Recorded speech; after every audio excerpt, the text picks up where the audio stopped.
Hi everyone, I'm Dr. Kristen White, clinical psychologist and mom of 3, and this is the Mom Degree, where we provide support and tools to help women feel less crazy and be more effective in their role as moms. So we are in a series right now on parenting, and specifically I want to hone in for 5-ish, episodes about shaping behavior. How do we shape our kids into good people, right? People that are kind and loving and know themselves and have values and have purpose and serve others. How do we do that? Right? That's our job as parents. Plus, not only is that like our job, it's nice when our kids are nice people and we actually like them. The seasons and the days when I really enjoy hanging out with my kids are nicer than when I'm thinking they're kind of stinkers and they're not that fun right now for whatever stage they're in. So both because this is our job and because we want, like, wouldn't you love when your kids are adults to actually enjoy hanging out with them and think they're really cool? That would be awesome. So we want to shape them, shape their behavior. Of course, this includes discipline, but I think it's a much bigger conversation than that. So in this series, we will talk about, timeouts and spanking and behavioral charts and all kinds of things. But I want to make it bigger than just discipline. Or what are the tools? What are the attitudes? What are the things we bring to try to shape our kids' behavior intentionally? Okay. So today I want to start with kind of framing this conversation with just sort of a general outline of 5 tips. And then we'll get more specific with tools in the next couple videos. So the first tip, the first way we shape our kids' behavior is basically we're reactive. So we look for opportunities when things come up and we try to jump in and take advantage of them. So if we see they're struggling with something, they're feeling an intense emotion, we jump in and help them express it and, get it out appropriately rather than hitting or whatever.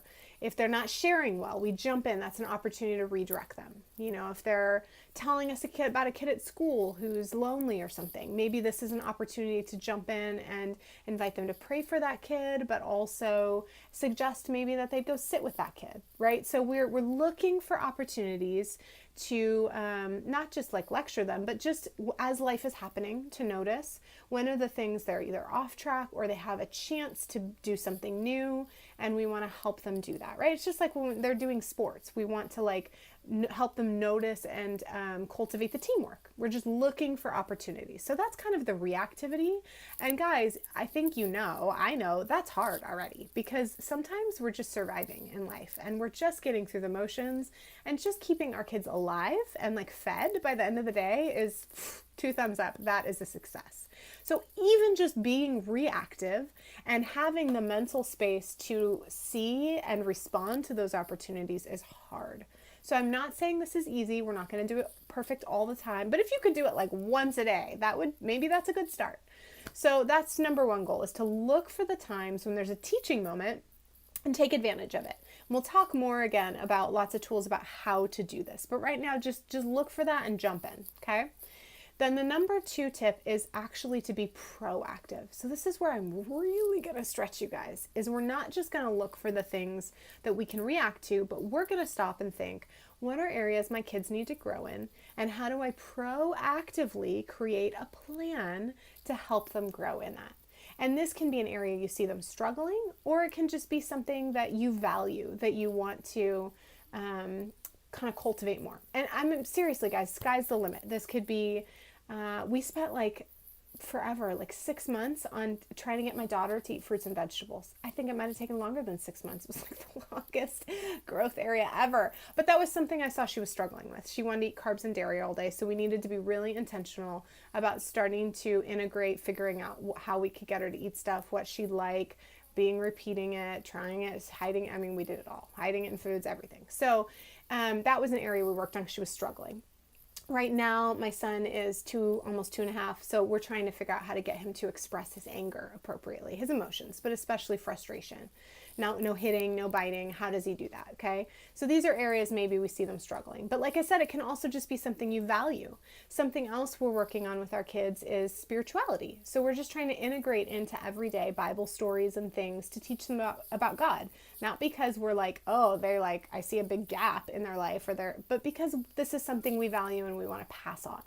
So in addition to being reactive, our second step is to be proactive in planning and picking areas. Okay. Now we have to be strategic and specific. And I just gave you a whole bunch, but generally start with one thing per child at most, because it's hard. The food thing, I'm not kidding. We worked on that for at least 6 months and like let everything go, because you can only focus on so many things.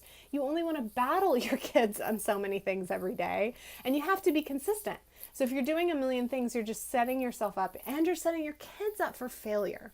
So be strategic in this proactiveness. It's not you have to conquer the world right now, but you maybe pick one thing at a time that you really want to try to hit hard, and we're going to create a plan around that. That, by the way, is going to be your mom challenge, is to pick one area that you want to work on, and maybe we'll trace it through these videos and see how you can apply it to each one. So your mom challenge this week is going to pick one area.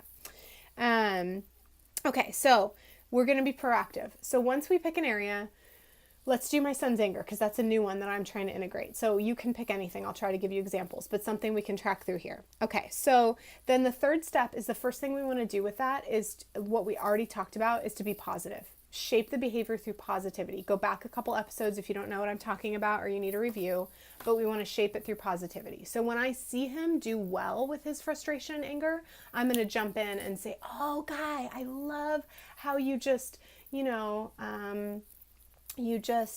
took a deep breath. He wouldn't do that. I'm trying to think of something he'd do now.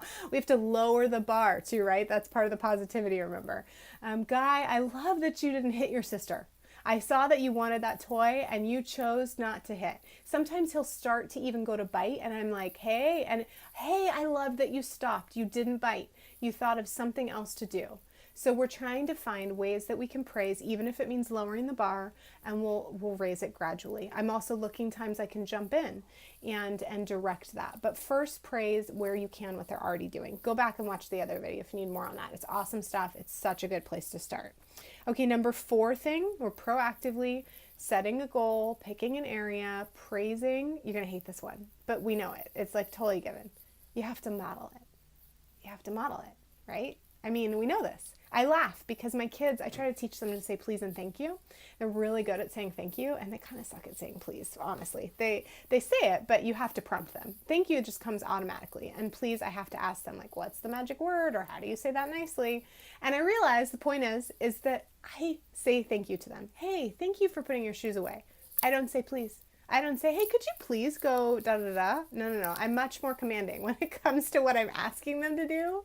So they're picking up what I'm modeling, right? I mean, we know it. We hate to admit it because we model things we don't want them to do, and they do. And so we all have funny stories about that. You can post those in the comments too. I'd love to hear them. But the point is we have to model. So if I'm working on my son's anger, I need to stop and think about, how am I modeling anger in the house? How is my husband modeling it? And is it what we want our son to be doing? And honestly, I would say a lot of the time, most of the time, yes.